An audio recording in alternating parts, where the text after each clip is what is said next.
కరీంనగర్ జిల్లా శంకరపట్నం మండలం తాడికల్ గ్రామ సమీపంలో రోడ్డు ప్రమాదం జరిగింది. వరంగల్ కరీంనగర్ జాతీయ రహదారిపై కంటైనర్ అదుపు తప్పి బోల్తా పడగా కంటైనర్ తగిలి సైకిల్ పై వెళ్తున్న తాడికల్ గ్రామానికి చెందిన రాణవేణి అన్మయ్య అనే వ్యక్తికి తీవ్ర గాయాలై కరీంనగర్ ఆసుపత్రికి తరలిస్తుండగా మార్గం మధ్యలో మృతి చెందాడు.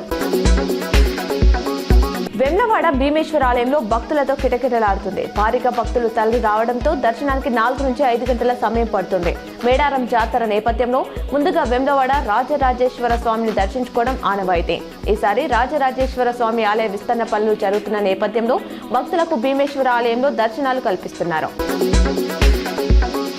కలెక్టరేట్లో కరీంనగర్ ఆర్డీఓ మహేశ్వర్ ఒబ్బన్న చిత్రపటానికి పూలమాల వేసి నివాళులర్పించారు. ఈ సందర్భంగా ఆయన మాట్లాడుతూ ఒట్టే ఒబ్బన్న బ్రిటిష్ పాలనకు వ్యతిరేకంగా జరిగిన స్వతంత్ర పోరాటంలో సాయుధ పోరాటం చేశారన్నారు. స్వామి వివేకానంద 163వ జయంతి జాతీయ యువజన దినోత్సవ కార్యక్రమాన్ని కరీంనగర్లో ఘనంగా నిర్వహించారు. తీగలగుట్టపల్లి 2వ డివిజన్లో నిప్పా రాష్ట్ర సెక్రటరీ మాజీ కార్పొరేటర్ కొలకాని శ్రీనివాస్ ఆధ్వర్యంలో స్వామి వివేకానంద, నేతాజీ సుభాష్ చంద్రబోస్ చిత్రపటాలకు పూలమాలలు వేసి నివాళులర్పించారు.